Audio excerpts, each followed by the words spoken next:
ونستغفره ونعوذ بالله من شرور أنفسنا وسيئات أعمالنا من يهده الله فلا مضل له ومن يضلل فلا هادي له وأشهد أن لا إله إلا الله وحده لا شريك له وأشهد أن محمدا عبد الله ورسوله اللهم صل وسلم على نبينا محمد وعلى آله وأصحابه الطيبين الطاهرين ومن تبعهم بإحسان إلى يوم الدين عباد الله أوصيكم ونفسي بتقوى الله عز وجل فاتقوا الله في علانكم وسركم اتقوا الله في أنفسكم وأولادكم وأزواجكم وعشيرتكم نسأل الله سبحانه أن يجعلنا وإياكم من عباده المتقين ومن عباده المؤمنين المخلصين إنه ولي ذلك والقادر عليه أيها المسلمون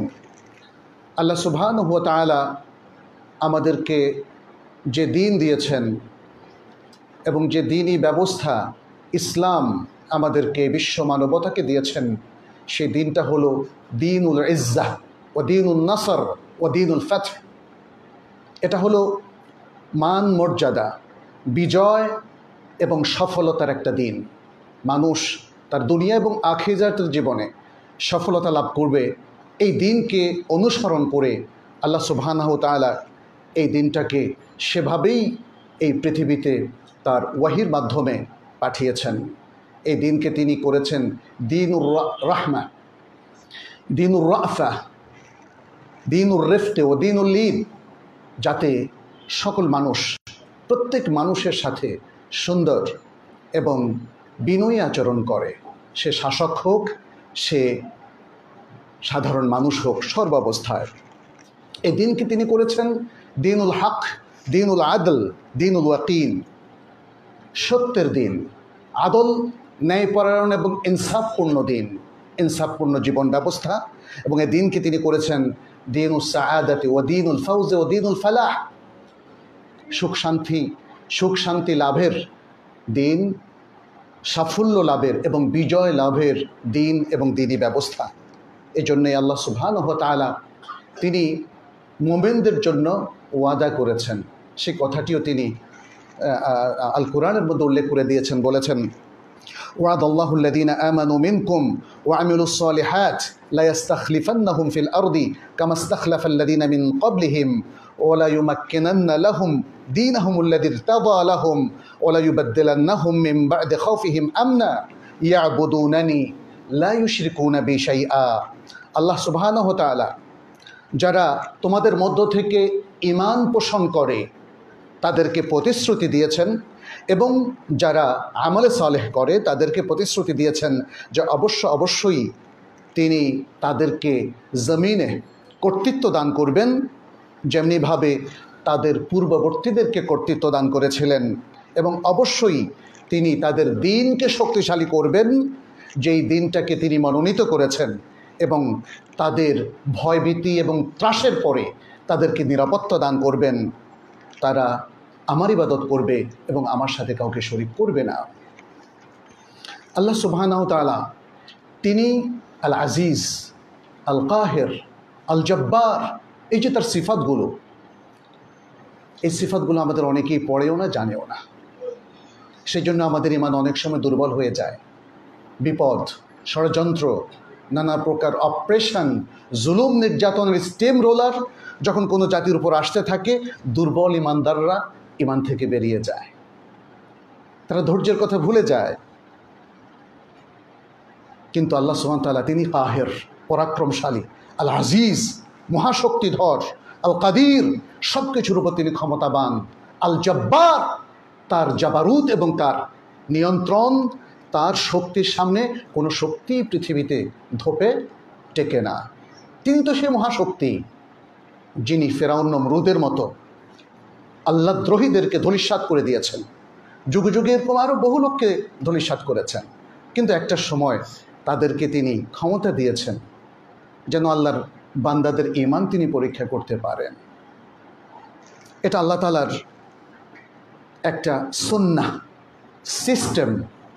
এই সিস্টেমের মধ্য দিয়ে তিনি পরীক্ষা করবেন কারা এই সময় ধরে পূর্ণ ঈমানের উপর থাকবে, আর কারা থাকতে পারবে না।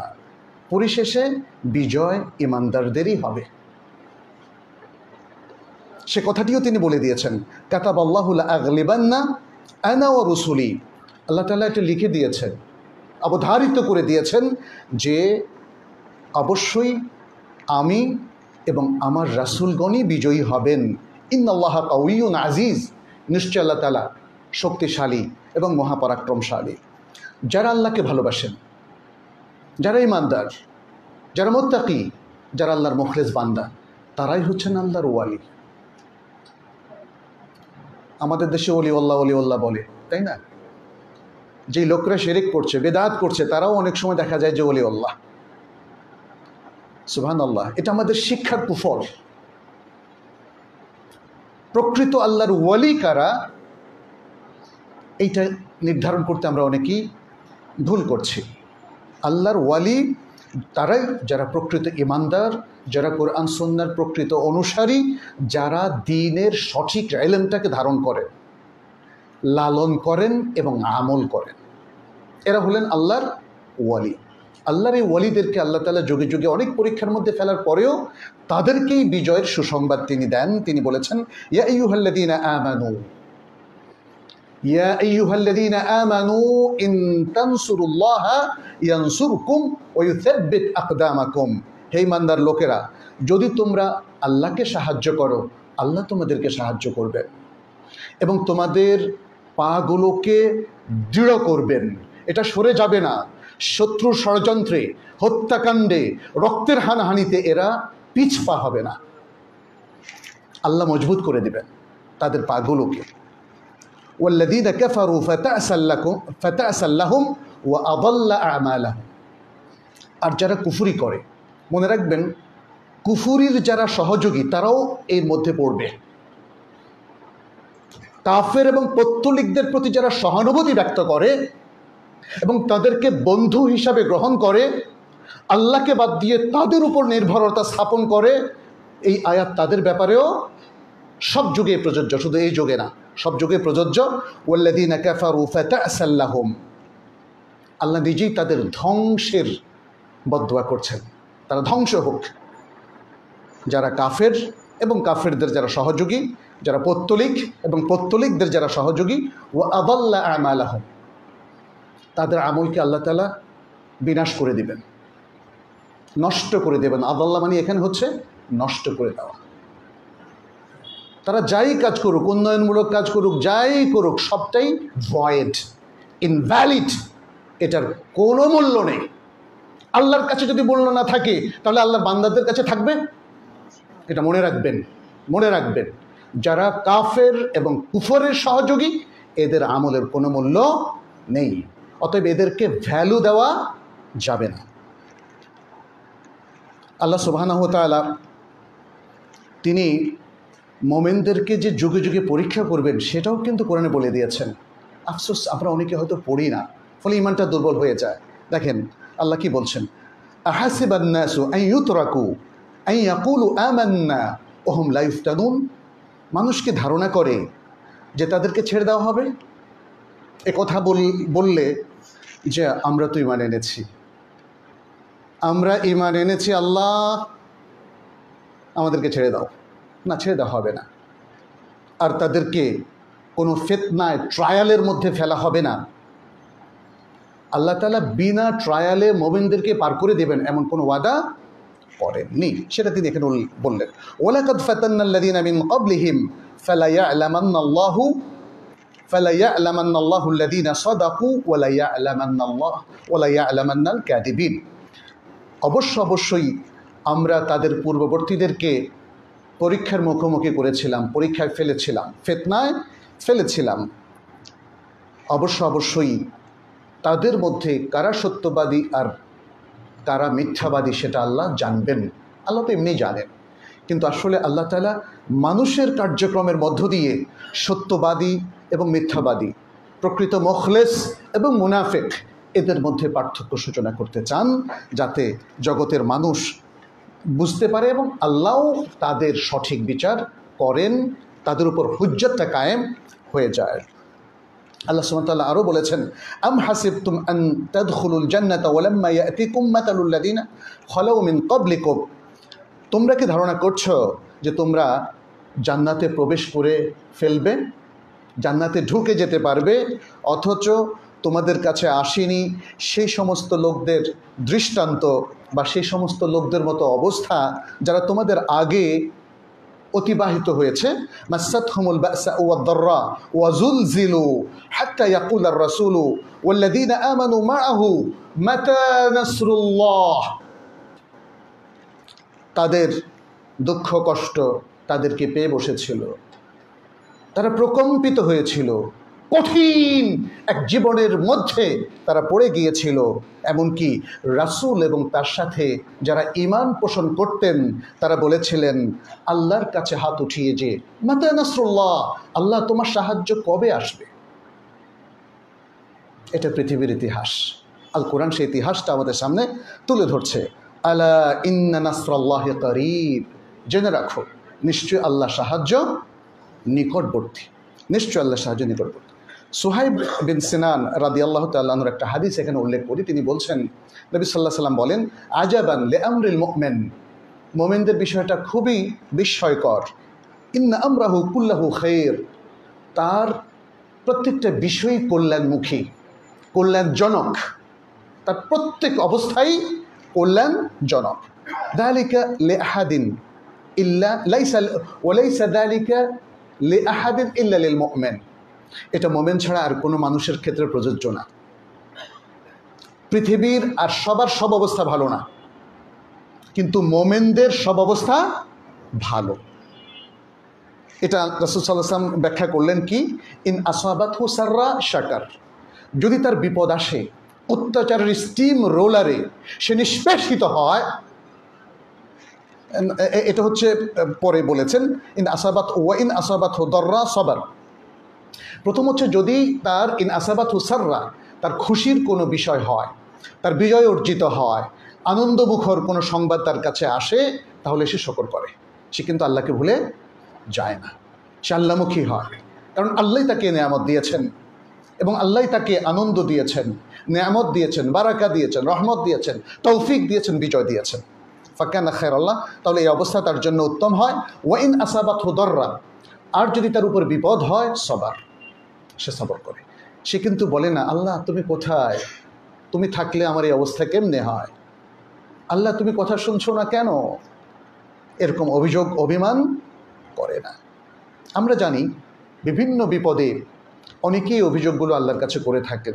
দুর্বল চিত্তের মানুষ, তারা ইমানটাকে মজবুত করতে পারে নাই, ইমানের এডুকেশনটা তারা নিতে পারে না, এই জন্য এই ধরনের কথা বলে। যদি আপনারা কেউ কখনো এরকম কথা বলে থাকেন, এখনই তওবা করেন, আর জীবনে কখনো বলবেন না। আপনার নিজের ব্যক্তিগত কোনো বিপদে, সামাজিক কোনো বিপদে, দেশের রাজনৈতিক কোনো বিপর্যয়ে, নানা রকম যতই আপনার উপর অত্যাচারের খড়গ কৃপান যদি নেমেও আসে, তবু আল্লাহকে দোষারোপ করবেন না। এটা পরীক্ষা, আর এই পরীক্ষায় উত্তীর্ণ হলে আপনার জন্য মহা পুরস্কার। সে কথাটি রাসূল সাল্লাল্লাহু আলাইহি ওয়াসাল্লাম বললেন, যদি তার কঠিন কোনো অবস্থা হয় সে সবর করে, ফাকানা খায়রাল্লাহ, এটাও তার জন্য উত্তম। তাহলে মুমিনের সকল অবস্থায় সে আল্লাহ থেকে বিচ্ছিন্ন হয় না, সে ঈমান থেকে বিচ্ছিন্ন হয় না, সে আল্লাহর প্রতি কোনো আঙ্গুল তোলে না, আল্লাহর প্রতি কোনো অভিযোগ তার থাকে না। যদি কেউ করে থাকেন তওবা করে ফেলেন, আর কখনোই এ কথাগুলো বলা যাবে না। কারণ ইন্না মাআল উসরি ইউসরা, প্রত্যেক কঠিনের পরে আছে সহজ। এটা আল্লাহর সুন্নাহ, সুন্নাতুল্লাহ ফিল আরদ, system of Allah in this world. অতএব আপনি এটাকে ভাবতেই হবে। আমি কয়েক বছর আগে বিভিন্ন সময় মক্কা মদিনায় দেখলাম বেশ কিছু মানুষের কান্না, এবং তারা আমাকে বলল যে আমরা অনেক অত্যাচারিত, নিষ্পেষিত, আল্লাহ কেন শুনছেন না আমাদের কথা। আমি একবার হজে গেলাম, প্লেন থেকে নামার পরেই বেশ কিছু মানুষ আমার কাছে এসে বলল, হয়তো দেশে তাদের কোনো নির্যাতনের ঘটনা ঘটেছে বা তারা অপ্রেসড হয়েছে, এরকম। মানে প্রশ্নটা কিন্তু সেটা না, বললো যে আল্লাহ কেন আমাদের কথা শোনেন না। আমি বললাম, ভাই এই প্রশ্নটা উজ্জ্ব করেন, এই প্রশ্নটা উজ্জ্ব করেন। আল্লাহর প্রতি কোনো অভিযোগ দায়ের করা যাবে না। ফাআলুল লিমা ইউরিদ। আর তিনি তো কোরআনে অসংখ্যবার বলেছেন তিনি আমাকে আপনাকে পরীক্ষা করবেন, তাই না?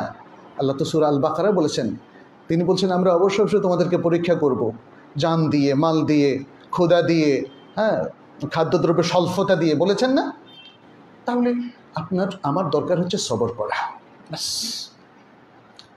আপনি যদি বলেন যে আমি এখন কি করব জানি না, আমাকে বলেন, নাসিহা করেন, আমি বলবো সবর করেন, আমল করেন, সবর করেন। আর যখন যে অবস্থায় যা পারেন আল্লাহর নির্দেশ, রাসূল সাল্লাল্লাহু আলাইহি ওয়াসাল্লামের সুন্নাহ মেনে চলে, ব্যাস, তাই না? এটাই তো আমাদের বিধান। অপেক্ষা করতে থাকেন কখন আল্লাহর পক্ষ থেকে বিজয় হয়। আল কোরআন এবং আর সুন্নাহর সকল দলিল আপনারা যদি ঘেঁটে দেখেন তাহলে একটা মহান সত্য আমাদের সামনে ফুটে ওঠে।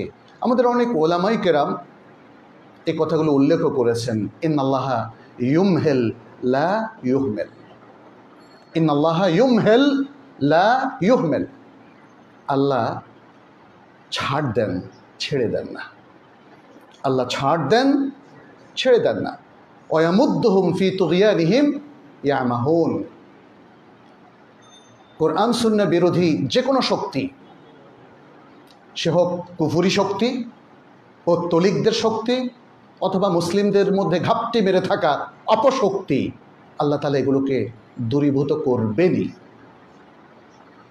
কিন্তু আল্লাহ তাআলা তাদেরকে কিছু সময় দেন। ওয়ায়ামুদ্দুহুম ফি তুগয়ানিহিম, তাদের সীমা লঙ্ঘনের মধ্যে আল্লাহ তাআলা কিছু কাল তাদেরকে ছেড়ে দিয়ে রাখেন। ওয়ায়ামুদ্দুহুম ফি তুগয়ানিহিম ইয়ামাহুন।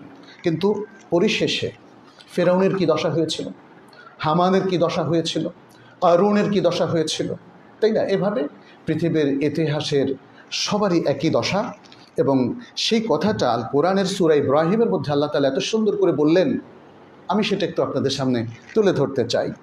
আল্লাহ সুবহানাহু ওয়া তাআলা বলছেন, ওয়ালা তাহসাবান্নাল্লাহা গাফিলান আম্মা ইয়ামালুয যালিমুন। জালিমরা যা করছে সেই ব্যাপারে তোমরা আল্লাহকে গাফিল মনে করো না। আল্লাহ দেখছেন প্রত্যেক ব্যক্তির আমল, তার আমল নামায় আল্লাহ লিখছেন। অনেকের আমল নামা আজকে আমাদের সামনে প্রকাশিত হচ্ছে, বিগত কিছু কালেও প্রকাশিত হয়েছে। কিন্তু মনে রাখবেন, আমল নামা আমি আর আপনি কি সংরক্ষণ করি? কে করেন? আল্লাহ করেন, আল্লাহ করেন। কিন্তু কিছু আমল নামা চলে আসে, কিছু দুর্নীতির ফেরেশতি চলে আসে। আল্লাহ সুবহানাহু ওয়া তাআলা বলছেন, ইন্নামা ইউআখিরুহুম লিয়াউমিন তাশখাসু ফিহিল আবসার। আল্লাহ তাদেরকে অবকাশ দিয়ে রেখেছেন সেদিন পর্যন্ত যেদিন মানুষের দৃষ্টিগুলো নষ্ট হয়ে যাবে। সেই দিনের ভয়াবহতায়, আলোতে এবং নানা কারণে তারা আর চোখে দেখতে পাবে না। সেদিন পর্যন্ত, অর্থাৎ কিয়ামত দিনের পর্যন্ত আল্লাহ তাদেরকে অবকাশ দিয়ে রেখেছেন। কিয়ামত দিবস পর্যন্ত এই সুযোগটা থাকবে অনেকের জন্য। এটা আম কথা। কিন্তু কারো সুযোগ হবে 16 বছর, 15 বছর, কারো সুযোগ 100 বছর, কারো সুযোগ 5 বছর।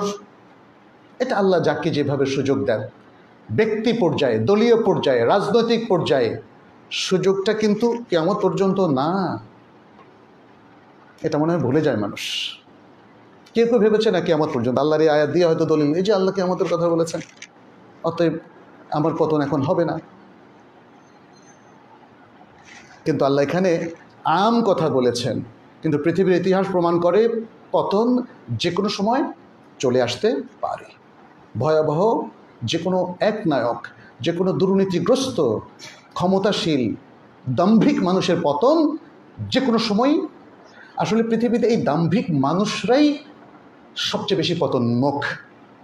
সে ব্যাপারে আল্লাহ তাআলা এই আয়াতগুলোর মধ্যে বলেছেন, মুহতাঈনা মুকনাঈ রুউসিহিম লা ইয়ারতাদ্দু ইলাইহিম তারফুহুম। তারা মাথা ঝুঁকিয়ে দৌড়তে থাকে, নিজেদের দিকে তাকানোর ফুরসত তাদের হয় না, হবে না। ও আফইদাতুম হাওয়া, আর তাদের হৃদয় থাকবে শূন্য। এটা আখিরাতের কথা বলছেন। ওই দিনে তাদের কি হবে? তারা মাথা নিচু করে দৌড়তে থাকবে, নিজেদের দিকে তাকানোর কোনো সুযোগ তাদের হবে না, আর অন্তর তাদের শূন্য। সেখানে আশা ভরসার কোনো স্থান সেখানে হবে না। এরপর আল্লাহ তাআলা বলছেন নবী সাল্লাল্লাহু আলাইহি সাল্লামকে, ওয়ানদিরিন নাসা ইয়াউমা ইয়াতিহিমুল আযাব, আর মানুষকে সতর্ক করো যেদিন তাদের কাছে আযাব চলে আসবে, সেই দিনের ব্যাপারে তাদেরকে সতর্ক করো। ফায়াকুলুল্লাযীনা যালামু, তখন যারা জালিম ছিল, এই পৃথিবীতে জুলুমের রাজত্ব যারা কায়েম করেছিল, তারা বলবে রব্বানা আখিরনা ইলা আজালিন করিব, হে আমাদের রব, আমাদেরকে আর কিছুকাল একটু অবকাশ দেন। তখন অল্প কয়েক মিনিট দেওয়া হবে, মানে এটা দুনিয়ার হাইসিয়াতে বলছে। আর আখিরাতের হাইসিয়াতে এক সেকেন্ডও কি দেওয়া হবে? দেওয়া হবে না। রব্বানা আখিরনা ইলা আজালিন করিব, এই কনটেক্সটটা কিন্তু আখিরাতের, এটা দুনিয়ার কনটেক্সটটা না। কিন্তু দুনিয়ার কনটেক্সটও আমরা দেখছি, যখন বিপদ চলে আসে তখনও আর সময় পায় না, তখনও মানে পরিস্থিতিটা এতটাই মানুষের হাতের বাইরে চলে যায়, তার আর পালানোর সুযোগ থাকে না। কি বললেন, কেন অবকাশ দিতে হবে? বললেন নুজিব দাওয়াতাকা, যে আমরা আপনার দাওয়াতে সাড়া দিব, আপনার দাওয়াতটা আগে তো দুনিয়াতে কবুল করি না, এখন কবুল করব। ওয়ানাত্তাবি রসুল, এবং রাসূলদেরকে অনুসরণ করব। এরপর আল্লাহ প্রশ্ন করছেন, দেখেন, আওয়ালাম তাকুনু আকসামতুম মিন ক্বাবল মা লাকুম মিন জাওয়াল, তোমরাই কি তারা না যারা ইতিপূর্বে শপথ করেছিলে, কসম করেছিলে যে তোমাদের কোনো পতন নাই? দেখেন আল্লাহ তাআলা এখানেই কিন্তু সে কথাটা বললেন, মা লাকুম মিন জাওয়াল, যে তোমাদের কোনো পতন নাই। তোমরা তো সেই লোক যারা দাবি করেছিলে, যারা কসম করেছিলে, শপথ করেছিলে, জাতির উদ্দেশ্যে বলেছিলে তোমাদের কোনো পতন নাই। ওয়া সাকানতুম ফি মাসাকিনিল্লাযিনা যালামু, আর তোমরা যারা জালিম তাদের বাসগৃহে, আবাসগৃহে তাদের সাথে তোমরা বসবাস করতে, যারা নিজেদের উপর জুলুম করেছিল তাদের সাথে তোমরা থাকতে। ওয়া তাবায়্যানা লাকুম, এরপর তোমাদের কাছে স্পষ্ট হয়ে গিয়েছিল। এবার তিনি আমভাবে মানুষকে বলছেন, ওয়া তাবায়্যানা লাকুম, আর তোমাদের কাছে স্পষ্ট হয়ে গিয়েছিল কাইফা ফাআলনা বিহিম, কেমন আচরণ আমরা করেছি। আল্লাহ নিজের কথা বলছেন, আমরা তাদের সাথে কেমন আচরণ করেছি। ওয়া দারাবনা লাকুমুল আমসাল, আর তোমাদের জন্য আমরা এভাবেই দৃষ্টান্ত দিয়ে থাকি। আল্লাহ সুবহানাহু ওয়া তাআলা বলছেন, ওয়াকাদ মাকারু মাকরাহুম, আর তারা তাদের ষড়যন্ত্র করেছিল। ওয়া ইনদাল্লাহি মাকরুহুম, আর আল্লাহর কাছে তাদের ষড়যন্ত্র ন্যস্ত হয়েছিল। ওয়া ইনদাহুম মাকরুহুম ওয়া ইন কানা মাকরুহুম লিতাজুলা মিনহুল জিবাল, যদিও তাদের ষড়যন্ত্র এতই ভয়াবহ যেন পাহাড়ও ধ্বংস হয়ে যাবে। ফালা তাহসাবান্নাল্লাহা মুখলিফা ওয়াদিহি রুসুলাহ, অতএব তোমরা আল্লাহকে এমনটা মনে করো না যে তিনি তার রাসূলদেরকে যে ওয়াদা দিয়েছিলেন সেটার খেলাফ তিনি করবেন। আল্লাহকে এমন তোমরা ভেবো না, আল্লাহ সবসময় তার ওয়াদা রক্ষা করেন। ইন্নাল্লাহা আজিজুন যু ইনতিকাম, নিশ্চয় আল্লাহ তাআলা পরাক্রমশালী, শক্তিশালী। সম্মানিত মুসল্লিয়ানে কেরাম, আল্লাহ সুবহানাহু ওয়া তাআলার পক্ষ থেকে আজকে আমাদের দেশের প্রেক্ষাপটটাও আমরা যদি পর্যালোচনা করি, সেখানে দেখব বিগত বছরের পর বছর ধরে মানুষ যতটা নিষ্পেষিত হচ্ছিল, মাজলুম হচ্ছিল, এবং মানুষের অধিকারকে দিয়ে ছিনিমিনি খেলা হচ্ছিল, তা থেকে আল্লাহ তাআলার একটা উত্তরণ করেছেন। আলহামদুলিল্লাহ, আল্লাহর শুকরিয়া আদায় করেছে পুরো জাতি। আর সবচেয়ে একটা আশার যে বিষয়টা আমরা দেখেছি সেটা হচ্ছে, যারা জুলুম এবং জালিমদেরকে কোনোভাবেই দেশের আপামর জনগোষ্ঠী দূর করতে পারছিলেন না, তখন তরুণ নেতৃত্ব চলে এসেছে। আমরা ফিতয়াতুল ঈমান বানিয়ে দিন, ঈমানের যুবক এবং তরুণ তরুণী বানিয়ে দিন, তারা যেন ঈমান এবং তাকওয়ার পথে চলে। আমরা যেটা দেখেছি, আজকেও আসার পথে দেখলাম তরুণরা ট্রাফিক পুলিশের দায়িত্ব পালন করছে। দেখলাম যে তারা অনেকে পরিষ্কারও করছে। আমি অবাক হলাম, এটা কিভাবে সম্ভব? এটা তো আমরা মনেও ভাবি নাই, বাস্তবে তো দেখা দূরের কথা। এদেরকে কেউ নিয়োগ দেয় নাই, চাকরির লোভ দেখায় নাই, এদেরকে ডেইলি বেসিসে কোনো পয়সাও দেওয়ার কথা বলেনি। তাহলে এই ইতিবাচক পরিবর্তনটা কিভাবে হলো?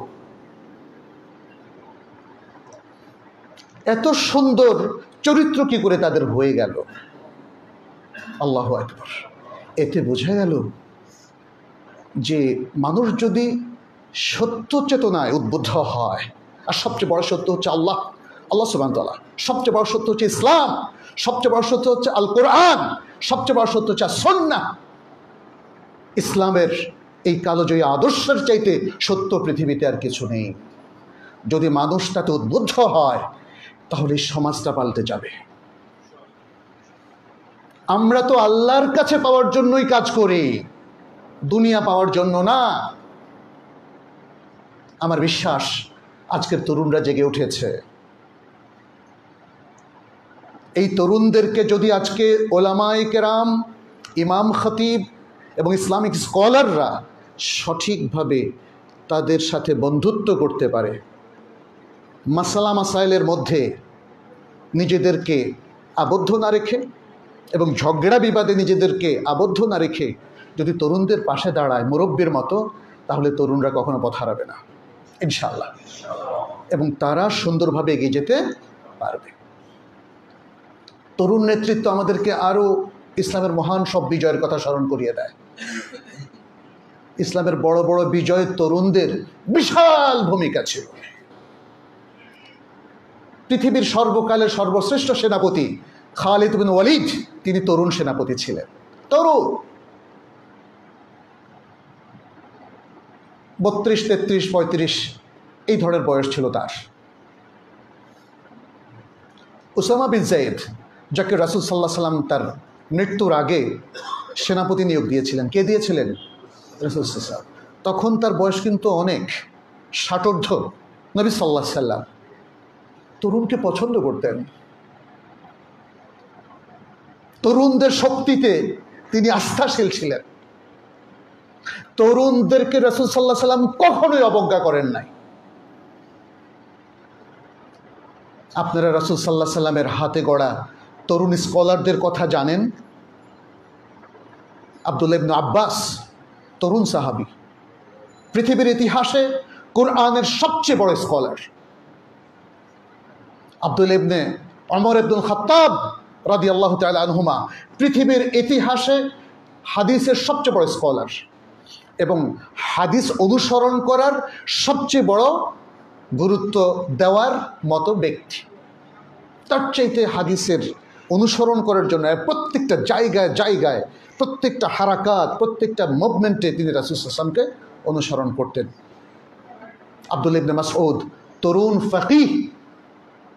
আব্দুল্লাহ ইবনে আমর ইবনে আস, তরুণ আবেদ, পাশাপাশি স্কলারও ছিলেন। সব তারেক বিন জিয়াদ, মোহাম্মদ বিন কাসেম, ইতিহাসে ভরা তরুণদের যে নেতৃত্ব, সাফল্য, তাদের কন্ট্রিবিউশন, আজকের কন্ট্রিবিউশনের সাথে সেটা মিলে গেল আলহামদুলিল্লাহ। আমাদের অনেকেই এগুলো নিয়ে নানা বিতর্ক করেছেন। আমার যে গবেষণা, আমার যে পড়াশোনা মদিনা ইউনিভার্সিটিতে কিংবা ইসলামিক, আমি মনে করি যারা অধিকার আদায়ের জন্য প্রতিবাদ করে, নিরস্ত্র প্রতিবাদ, শান্তিপূর্ণ প্রতিবাদ, এটা শরীয়তে নিষিদ্ধ নয়, এটা শরীয়তে নিষিদ্ধ নয়। আর যদি অধিকারটা যারা দেওয়ার কথা ছিল ঠিক মতো দিত, তাহলে তো কোনো প্রয়োজনই ছিল না। ছিল কি? তরুণদেরকে তাচ্ছিল্য করবেন না। তাচ্ছিল্যের কি ফলাফল দেখেছেন তো? রাসূল সাল্লাল্লাহু আলাইহি সাল্লাম এর পুরো বায়োগ্রাফি দেখেন, তিনি কোনো দিন কোনো একটা বৈঠকেও কোনো তরুণকে তাচ্ছিল্য করেননি, তুই তোকারি করেও কথা বলেননি, আজে বাজে কোনো কথা বলেননি। অত মানুষ তো, তার সাহাবারা তো তার সামনে হয়তো কিছু ত্রুটি তো করতে পারেন, কিন্তু না, তিনি সব কিছুকে সুন্দরভাবে সামলে নিয়েছেন। The best manager in the world, রাসূল সাল্লাল্লাহু আলাইহি সাল্লাম। বেস্ট লিডার যখন বলেন, তাহলে বুঝতে হবে ম্যানেজার হিসাবেও তিনি এক নাম্বার, সব কিছুকে চমৎকারভাবে ম্যানেজ করেছেন। যাই হোক, তারুণ্য নিয়ামত। আমি তরুণদেরকে বলবো, একদিন, 2 সপ্তাহ, 3 সপ্তাহ সাফল্য এটাই মূল নয়। সাফল্যকে ধরে রাখতে হলে, মুসলিম তরুণদেরকে বলছি, সাফল্যকে ধরে রাখতে হলে ঈমানকে ঠিক রাখতে হবে। সাফল্যকে ধরে রাখতে হলে তাকওয়ার পথে চলতে হবে। কোরআন সুন্নাহকে তার মূল কনস্টিটিউশনে পরিণত করতে হবে। কোরআন সুন্নাহর বাইরে যাওয়া যাবে না। আজকে তরুণদের যারা নেতৃত্ব দিয়েছে, একটা জিনিস আমার চোখে পড়েছে, আগে আরও 20 বছর আগে তরুণদের কারো দাঁড়িয়ে ছিল না দেখতাম, এবার দেখি সবারই দাঁড়িয়ে আছে। শোনেন, দাঁড়িয়ে রাখাটা আমাদের মতে ফরজ, কেউ কেউ সুন্নাত বলেছেন, ঠিক আছে, এটার চাইতেও বড় ইসলামের মৌলিক ফরজ কাজ আছে, কিন্তু দাড়িটা ইসলামের সিম্বল, এটা ইসলামের শেয়ার, প্রতীক। যে কোনো মুসলিম যদি দিনদার হতে চায় দাড়ি তাকে রাখতেই হবে, দাড়ি তাকে রাখতেই হবে। আজকের এই তরুণদের প্রতি আমার ভালোবাসা আরও বেড়ে গিয়েছে যখন দেখলাম এরা প্রায় সবাই দাড়ি রেখেছে। আলহামদুলিল্লাহ, আলহামদুলিল্লাহ। তাদের অনেকেই আপনারা জানেন অন্যায়ভাবে তাদেরকে হত্যা করা হয়েছে, এটা অন্যায়। নিরস্ত্র মানুষকে গুলি করে হত্যা করা এটা অন্যায়, এটা অন্যায়। অধিকার আদায় করতে গিয়ে যদি কাউকে এভাবে অন্যায়ভাবে হত্যা করা হয়, সহিহ মুসলিমের হাদিস বলছে সে শহীদ, যদি তার ঈমান থাকে, যদি তার ঈমান থাকে। মান কুতিলা দুনা নাফসিহি ফাহুয়া শাহীদ ওয়া মান কুতিলা দুনা মালিহি ফাহুয়া শাহীদ। আর যে তার সম্পদ, সম্পদও তার অধিকার। সম্পদ কি আসলে? সম্পদ তো আমি না, সম্পদ আরেকটা জিনিস, বাট এটা আমার ওনারশিপের, আমার মালিকানাভুক্ত সম্পদ আমি আপনাকে দেব না। একজন ডাকাত এসেছে, একজন দুর্বৃত্ত এসেছে, এ সম্পদ ছিনিয়ে নেওয়ার জন্য, আমি রক্ষা করতে গেলে যদি আমাকে মেরে ফেলা হয়, রাসূল সাল্লাল্লাহু আলাইহি ওয়াসাল্লাম বলছেন শহীদ।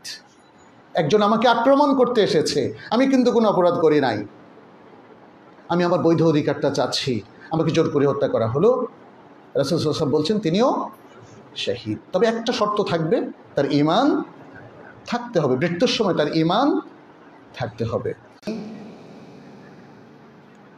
নানাভাবে আমাদের অনেক ছোট ভাইয়েরা কিংবা জনগণের মধ্যে অনেক মানুষ তারা আহত হয়েছে, কারো চোখ নষ্ট হয়েছে, কান নষ্ট হয়েছে, হাত নষ্ট হয়েছে। এদের সাহায্য সহযোগিতা প্রয়োজন, এরা আমাদের ভাই। কোনো মুসলিম যখন কোনো বিপদে পড়ে তার পাশে দাঁড়ানো দরকার। আর এরা তো দেশ এবং জাতির কল্যাণেই তারা আহত নিহত হয়েছে। অতএব যারা আহত হয়েছেন অথবা নিহত হয়েছেন, এদেরকে নানাভাবে সাহায্য করা, এদের পরিবারগুলোকে সাহায্য করা, চিকিৎসার ব্যবস্থা করা, ক্ষতিপূরণের ব্যবস্থা করা, এটা আমাদের সবার দায়িত্ব। অনেকে বাসায় বসে বসে শুধু ইউটিউব দেখেছেন, তিনিও নিজেকে নির্যাতিত মনে করেছেন এবং হয়তো প্রত্যক্ষভাবে কোনো ধরনের কন্ট্রিবিউশনে তার অংশগ্রহণ করার সুযোগ হয় নাই। তাহলে এখন দেশ গড়ার কাজে অংশগ্রহণ করেন, মানুষ যারা ক্ষতিগ্রস্ত হয়েছে তাদের পাশে দাঁড়ান, তাদের দিকে সাহায্যের হাত বাড়িয়ে দেন। তাহলে আমার মনে হয় একটা ন্যারেটিভ তৈরি হবে। আমাদের মুসলিমদের ব্যাপারে বেশ কিছু সমস্যা আছে, আমি বলি, কোনো ভালো ন্যারেটিভ তৈরি হচ্ছে না। ন্যারেটিভ মানে বুঝতে পারছেন তো, একটা সূচক। আমরা মাসলা মাসাইল নিয়ে আসি, বাসায় থাকি খুব আরামে, আর মসজিদে এসে নামাজ পড়ে শেষ, আর বাকিটা দোয়া দিয়ে হাসিল করতে চাচ্ছি। এই সমাজে করণীয় অনেক কিছু আছে। আজকে ইসলামের ব্যাপারে যে ভুল বিভ্রান্তিগুলো, সেগুলো দূর করবে কে? সবসময় আমরা ইউটিউবে গেলে কিংবা ফেসবুকে গেলে নানা রকম আলোচনা, রাজনৈতিক এই সেই, গালিগালাজ, পক্ষ বিপক্ষ। আমি বলবো আপনারা ইতিবাচক, কনস্ট্রাকটিভ, গঠনমূলক রোল প্লে করেন, ইসলামকে সুন্দরভাবে তুলে ধরেন, সামাজিক কাজ করেন, চ্যারিটি করেন, দেশের উন্নয়নের জন্য, মুসলিম উম্মার উন্নয়নের জন্য, ইসলামের উন্নয়নের জন্য ইসলামকে রিপ্রেজেন্ট করেন। অনেক কিছু নাই। আমি গতকালকে একটা লেকচার দিয়েছিলাম ইমাম বুখারী ট্রাস্টের পক্ষ থেকে, আপনারা সেটা একটু দেখে নেবেন। সে আলোচনাগুলো প্রায় 1 ঘন্টার মতো ছিল আমাদের করণীয় নিয়ে। এই মুহূর্তে যখন আমরা পূর্ণ স্বাধীনতা পেয়েছি, মত ব্যক্ত করার মতো সুযোগ পেয়েছি, তাহলে ইসলামকে তার সুন্দর সৌন্দর্য সহ উপস্থাপনা করা সবগুলো সেক্টরে এটা জরুরি। এটা আমাদের ডাক্তারদের জন্য জরুরি, তারা ডাক্তারদের ফোরামে সেটা করবেন, কারণ ডাক্তারদের আজকে এটিকেটসের বড় অভাব, তাই না? হসপিটালগুলোতে সবচেয়ে বেশি দুর্নীতি হয়, সরকারি বেসরকারি হসপিটাল, ডায়াগনোসিস সেন্টার। তাহলে আমাদের মুসলিম ডাক্তাররা কী করছেন? আপনাদের ডাক্তারি এথিক্সটা কোথায়? ইঞ্জিনিয়ারদের কথা কি? তরুণরা দেখলাম যে কোন কোন ইঞ্জিনিয়ার নির্বাহী প্রকৌশলীদের থেকে তাদের গাড়ি থেকে কোটি কোটি টাকা, আজকে পত্রিকা দেখলাম বের করেছে। প্রকৌশলী ভাইরা কি কাজ করছেন আপনারা? যদি মুসলিম হয়ে থাকেন তাহলে প্রত্যেক ইঞ্জিনিয়ারকে সৎ করে ফেলেন। সুযোগ এসেছে। আমি জানি গত বেশ কয়েক বছর ধরে আপনারা অনেকে কথা বলতে পারতেন না, কাজ করতে গেলে আপনাদেরকে জঙ্গি আখ্যা দেওয়া হতো, সেটার অবসান হয়েছে আলহামদুলিল্লাহ। আলহামদুলিল্লাহ। নির্ভয়ে কথা বলেন, নির্ভয়ে কথা বলেন, কাজ করেন। ইসলামের সৌন্দর্য স্বাধীনভাবে ফুটিয়ে তোলার এক মহাসুযোগ, এটাকে নষ্ট করবেন না। আর মানুষের ব্যাপারে আন্দাজে নেগেটিভ কথা বলবেন না। নেগেটিভ কথা বলা বন্ধ করেন, পজিটিভ কথা বলেন। যারা এখন দায়িত্বপ্রাপ্ত হয়েছেন তাদের কাছে দাওয়াত নিয়ে যান, প্রত্যেকের দোষ খুঁজে খুঁজে তাকে বিতর্কিত করার অপচেষ্টা করবেন না। পরিপূরক হয়ে কাজ না করলে সমাজে আপনার সাফল্য আপনি ধরে রাখতে পারবেন না। যাদের মধ্যে ত্রুটি আছে মনে করেন, ফেসবুকে সমালোচনাটা বন্ধ করে দেন, তার সাথে গিয়ে দেখা করুন, তাকে নসিহা করেন। আমি আলেম ওলামাদেরকে পরামর্শ দেব, যারা আজকে দায়িত্বপ্রাপ্ত হয়েছেন অন্তর্বর্তীকালীন সরকারে, আমার বিশ্বাস যে এরা সবার সাথেই রিলেশন রাখবেন, এরা সবার কথা শুনবেন, এরা দিনদারদেরকেও সুযোগ দেবেন ইনশাআল্লাহ। যাতে দেন, আমরা সে আহ্বান জানাচ্ছি। আমাদের সরকারে এখন যারা আছেন রক্ষা করার, পরিপালন করার সুযোগটা করে দেন। আমাদের কোনো মুসলিম ভাই বোনেরা আমার জানামতে যারা পর্দা করেন, যারা দাড়ি রাখেন, পর্দা দাড়ি কখনো এদেরকে বিপথে ঠেলে দেয় না। অতএব পর্দার স্বাধীনতা, মেয়েদের ক্ষেত্রে যে অধিকার ইসলাম দিয়েছে, এটা শুধু অধিকার না, এটা ফরজ। অতএব সেইটা পালনের সুযোগ করে দিন। যদি বিভিন্ন হোটেলে ফ্যাশন শো হতে পারে, তাহলে তার চাইতে কি হাজার গুণ উত্তম নয় যে মেয়েরা তাদের শরীর ঢেকে রাখবে? তাহলে আমরা ফ্যাশন শোকে যদি অ্যালাউ করি, আমি অনেক দেশের কথা বলছি, তাহলে হিজাব কী করে ত্রুটিপূর্ণ হতে পারে? এই বিষয়গুলো ব্যাপারে আমি বলবো যে মানুষ যে রিলিজিয়াস রাইটস এবং তার যে মোরাল রাইটস, তার যে জীবনের জন্য যে যে অধিকারগুলো, এগুলো সব যেন সংরক্ষণ করা হয় এবং মানুষের মেধার জন্য লালন করা হয়, বৈষম্য যেন দূর করা হয় এবং সকল প্রকারের যে ডিসক্রিমিনেশন আছে, মানুষের মধ্যে যে ভেদাভেদ হানাহানি আছে, এগুলো যেন দূর করা হয়, আমরা সে পরামর্শ দিচ্ছি।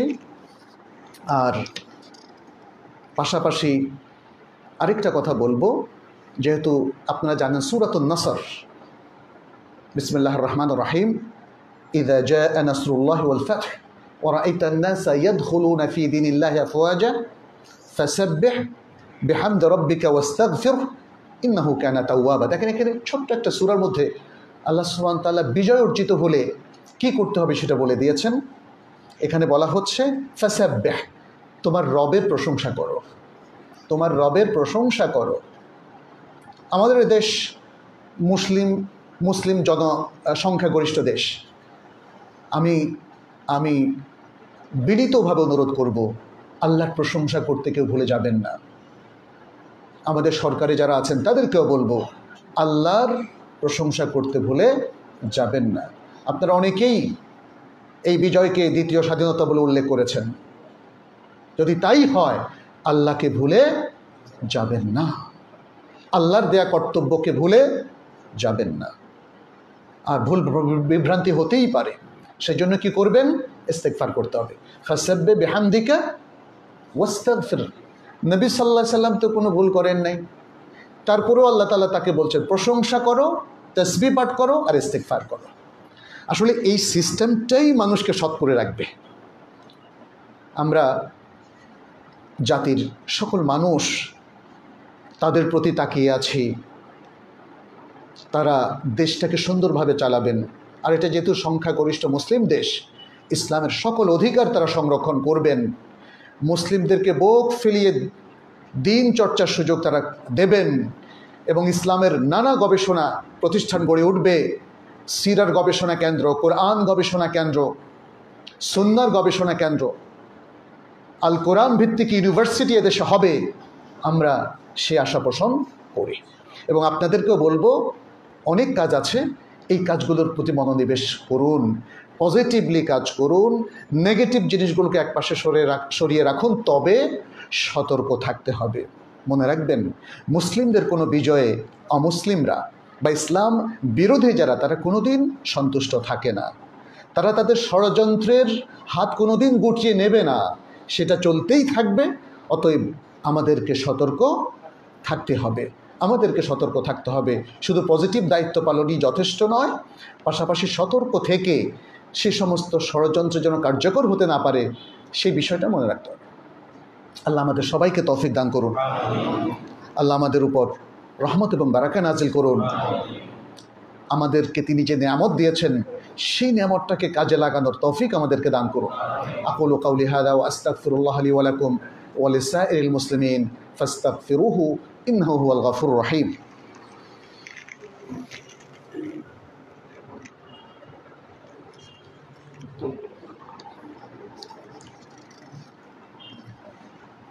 আলহামদুলিল্লাহি রাব্বিল আলামিন ওয়াল আকিবাতু লিল মুত্তাকিন ওয়া উসাল্লি ওয়া উসাল্লিমু আলা নাবিয়িনা মুহাম্মদ ওয়া আলা আলিহি ওয়া আসহাবিহি আজমাইন।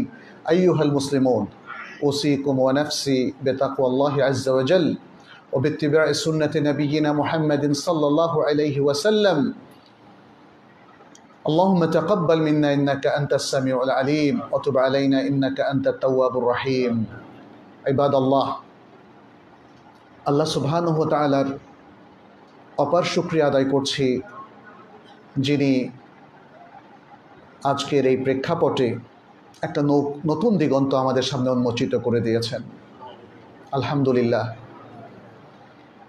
আমাদের কিছু করণীয় সম্পর্কে আমি ইতিমধ্যে কথা বলেছি, আরও কিছু খুব সংক্ষেপে আমরা বলতে চাই। সেটি হচ্ছে, আমাদের ব্যক্তিগত জীবন থেকে শুরু করে সর্বত্র, আমাদের পরিবারগুলো, আমাদের প্রতিবেশী, আমাদের ব্যবসা বাণিজ্য, সর্বক্ষেত্রে দ্বীনের সৌন্দর্য ফুটিয়ে তোলার যেন চেষ্টা আমরা অব্যাহত রাখি। মনে রাখবেন, ইসলামকে যারা প্রতিনিধিত্ব করতে চান, তাদের একটা জিনিস খুব জরুরি, এলেম। তা নাহলে ভুল প্রতিনিধিত্ব হয়ে যাবে, ভুল প্রতিনিধিত্ব হয়ে যাবে। এই জন্য সকলে এলেমমুখী হন। পরিবারের বয়োজ্যেষ্ঠরা যদি প্রয়োজনীয় এলেম অর্জন করতে পারেন, তাহলে আপনি আপনার সন্তানদেরকে এডুকেট করতে পারবেন। এদেশে ইসলাম প্রিয় মানুষের মধ্যে এখনও নানা রকম ফেরকাবাজি আছে, এখনও অসংখ্য বেদাত এবং শিরক আছে। এগুলো দূর হওয়ার একমাত্র একটাই পন্থা, সেটা হচ্ছে এলেম অর্জন করা। আমরাও তো মদিনা যাওয়ার অনেক আগে বেশ কিছু ভুলের মধ্যে ছিলাম, শেখানো হয়েছে ভুল, করার তো কিছু নাই। যখনই সত্যকে জানবেন, ভুলটা স্পষ্ট হবে, তখন মানুষের আকলকে আল্লাহ তাআলা এতটাই শক্তিশালী করেছেন যে অধিকাংশ মানুষই ভুলটাকে শুধরে নেয়। কারণ না হলে তো সে বেওকুফ হবে। বেওকুফ মানে অনবহিত। বেওকুফ অবশ্য আমাদের দেশে একটা গালি, মানে যে জানে না, অর্থাৎ যে তার আকলকে কাজে লাগায় না, সেই বেওকুফ। এটা কেউ হতে চায় না। এলেমমুখী হন। প্রত্যেকটা জায়গায় আমাদের এলেমের মার্কাজ লাগবে। এবং আমি এ প্রসঙ্গে আরও যদি বলতে চাই, তাহলে বলবো যে, যেমন ধরেন, বিভিন্ন কনসালটেটিভ ফার্ম আছে, আপনি দেখেন অ্যাকাউন্টিংয়ের আছে, ইঞ্জিনিয়ারিংয়ের আছে, ডাক্তারের আছে, কিন্তু আমাদের ইসলামের নাই। বাংলাদেশে এত এত ব্যবসায়িক ইসলাম, মানে ইসলামিক ব্যবসায় কনসালটেশন ফার্ম আছে? একটাও আছে? নাই। এই জন্যই দেখেন হারাম ব্যবসায় ভরে গেছে। সেন্টার ফর মেডিকেল এথিক্স ধরেন, এই টাইপের কোনো কিছু কি আছে? নাই। ফলে ভালো ভালো ডাক্তাররাও অনেকে আমাকে জিজ্ঞেস করেন, আমি তো চাই না, তারপরেও উপহার আসে, নেওয়া যাবে কি না? আমি অবশ্যই একটাই বলি, হয়েছিল না, এটা নেওয়া যাবে না। এটা আপনার আগের জেনারেশনের ডাক্তাররা নিতেন না, এখন আপনিও নেবেন না, যদি আপনি সৎ হয়ে থাকেন। এভাবে এই যে ফ্যামিলি কাউন্সিলিংয়ের সেন্টার হতে পারে, নানা ধরনের। এগুলো না করলে না ইসলামকে আসলে ওই শুধু ওয়াজ করে এই মেম্বার থেকে ঠিক করা যাবে না। মানুষকে আত্মগঠনের জন্য কনসালটেন্সি দিতে হবে, পরামর্শ দিতে হবে।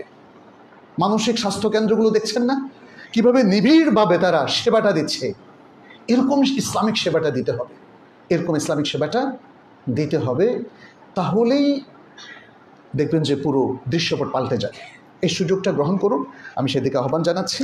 এবং পাশাপাশি আমি মনে করি বর্তমানে করণীয় নিয়ে আমাদের এই মসজিদেও কিছু সেমিনার হতে পারে, কিছু ওয়ার্কিং সেশন হতে পারে।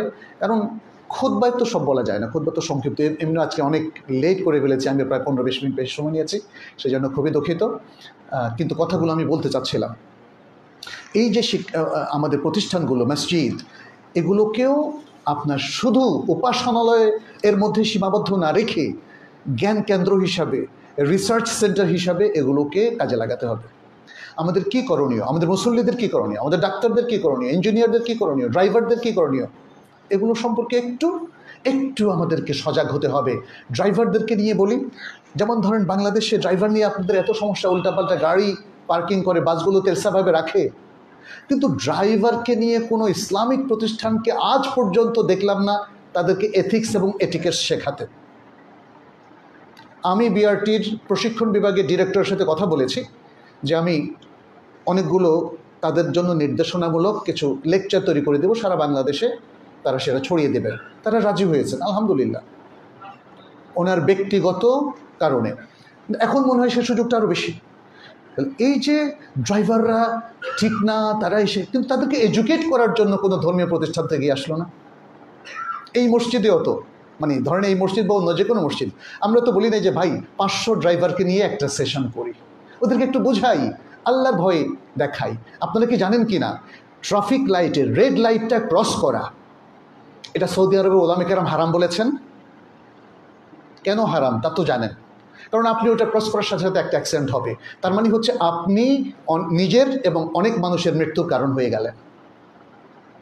তাহলে ড্রাইভিং পেশার মধ্যেও হালাল হারাম আছে, এটা তাদেরকে জানালে তাদের মাইন্ডসেটটা হতো। এটা জাস্ট একটা উদাহরণ দিলাম। যাই হোক, আল্লাহ তাআলা আমাদেরকে তৌফিক দান করুন, আমাদেরকে ক্ষমা করুন এবং আমাদেরকে আরও মাজিদ তৌফিক দান করুন, যেন অনেক ভালো ভালো কাজ আমরা করতে পারি। আল্লাহর কাছে আমরা সেই তৌফিক কামনা করছি। আমাদের যে সকল ভাইয়েরা অধিকার আদায়ের জন্যে, জাতির কল্যাণের জন্যে আল্লাহ তাদেরকে নিয়ে গিয়েছেন, আল্লাহ যেন তাদের শাহাদাত কবুল করেন, আল্লাহ যেন তাদেরকে জান্নাতুল ফেরদাউস দান করেন। যারা আহত হয়েছেন আল্লাহ যেন তাদেরকে অতি দ্রুত সুস্থ করে দেন এবং আমাদের সবাইকে এক দেহ এক প্রাণ হয়ে কাজ করার তৌফিক দান করেন। আমাদের মধ্যে অনেকেরই অসুবিধা রয়েছে, আল্লাহ যেন তাদের সেই অসুবিধাগুলোকে দূর করে দেন, তাদেরকে প্রশস্ততা দেন, রিজিকের প্রশস্ততা দান করেন। যারা অসুস্থ আছেন আল্লাহ যেন তাদেরকে সুস্থতা দান করেন, তাদেরকে সুস্থ করে দেন। যারা মারা গিয়েছেন আল্লাহ যেন তাদেরকে কবর আযাব মাফ করে দেন, জাহান্নামের আযাব মাফ করে দেন, জান্নাতুল ফেরদাউস তাদেরকে নসিব করেন। আল্লাহ যেন আমাদের সকল কাজে বারাকা দেন, আল্লাহ যেন আমাদের ইমান, আমল, ইখলাস এবং ইলমের মধ্যে বারাকা দেন। হাদা ওয়া সাল্লু ওয়া সাল্লিমু আলা নবিয়িনা মুহাম্মদ। ফাকাদ ক্বালা আল্লাহু সুবহানাহু ইন্নাল্লাহা ওয়া মালাইকাতাহু